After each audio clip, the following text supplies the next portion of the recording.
Shalom, salam sejahtera untuk kita sekalian.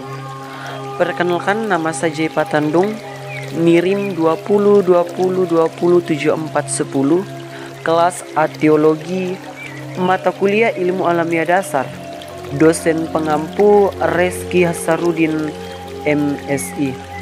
Baik, pada kesempatan ini saya akan membahas atau mengulas kembali tentang materi-materi yang telah diberikan dosen pengampu selama perkuliahan.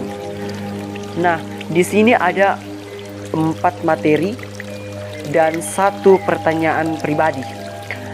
Nah, yang pertama, perkembangan alam pikiran manusia. Berbicara tentang perkembangan alam pikiran manusia, tentunya merupakan suatu hal yang tidak lazim lagi bagi manusia. Nah, perkembangan alam pikiran manusia merupakan suatu proses di mana manusia tidak akan puas dengan pemikiran yang sudah ada sehingga perkembangan ke tahap ilmu. Nah, bisa kita ambil contoh dalam kehidupan kita bahwa perkembangan alam pikiran manusia itu seperti bayi, anak-anak, dewasa, dan orang tua serta lanjut usia.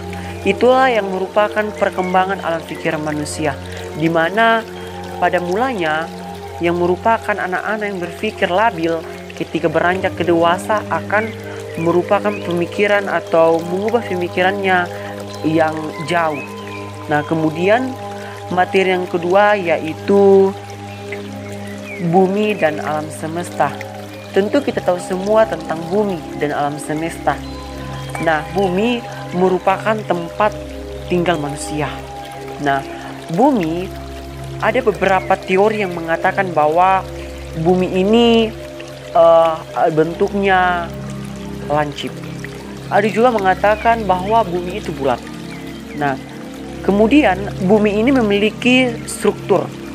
Bumi terdiri dari kerak, mantel, inti bumi, hidrosfer bumi. Nah, kita tahu bahwa bumi memiliki lapisan sekitar 10-50 km. Nah, kembali kepada teori, ada teori sedimen atau lapisan bumi, ada teori kadar garam atau pencukuran atau uji coba, ada teori termal atau massa dan suhu bumi, dan ada juga teori radioaktivitas atau pengukuran umur bumi berdasarkan waktu bumi. Nah, kemudian berbicara tentang tata surya atau semesta alam. Tentu kita tahu juga tentang alam atau tata surya. Nah, bagian-bagian tata surya yaitu matahari, planet-planet dalam tata surya, benda-benda langit, bintang, dan bumi. Itu merupakan bagian-bagian dari alam semesta. Kemudian materi yang berikutnya yaitu keanekaragam makhluk hidup dan perkembangan teknologi. Nah, kita bahas mengenai keanekaragam makhluk hidup. Makhluk hidup tergolong atas 3. Yang pertama, manusia, tumbuhan, dan hewan. Nah, berbicara tentang perkembangan makhluk hidup, atau kita bahas satu persatu mengenai makhluk hidup pada manusia. Nah, manusia sudah dijelaskan pada materi pertama yaitu perkembangan alam pikir manusia. Di situ setiap tahun akan ada perkembangan yang terjadi, akan ada aneka ragam yang terjadi pada manusia, baik dari bentuk kulit, dari bentuk wajah, rambut, itu semua merupakan keanekaragam pada manusia. Kemudian mengenai tumbuhan akan memiliki keanekaragam yang berbeda-beda.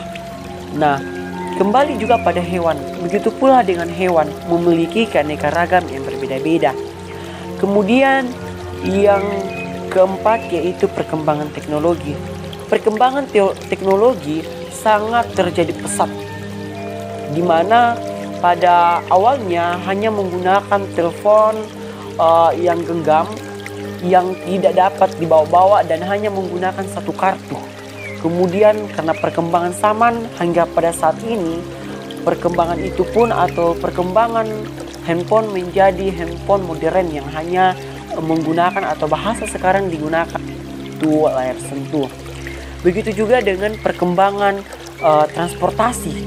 Transportasi pada dasarnya menggunakan kuda, tetapi karena perkembangan zaman pada saat ini kita sudah bisa menikmati perkembangan canggihnya itu seperti pesawat, motor, mobil, kereta api, dan lain-lain. Nah, materi yang terakhir atau pertanyaan terakhir, apa keterkaitan antara jurusan teologi dengan mempelajari ilmu alamiah dasar? Nah, tercantum dalam Alkitab Kejadian 1, di situ dikatakan bahwa bumi diciptakan oleh Allah. Di situ dikatakan begitu jelas. Jadi kalau mau dikaitkan dengan ilmu alamiah dasar, maka ada kaitannya. Kaitannya adalah bagaimana kita mempelajari tentang ciptaan Tuhan. Bagaimana kita mempelajari bahwa ciptaan Tuhan itu ada. Nah, maka dari itu pada kesempatan ini kita telah dibekali tentang bagaimana sebenarnya kaitan antara ilmu alamiah dasar dan jurusan teologi. Sekian dan terima kasih. Shalom, salam sejahtera untuk kita sekalian.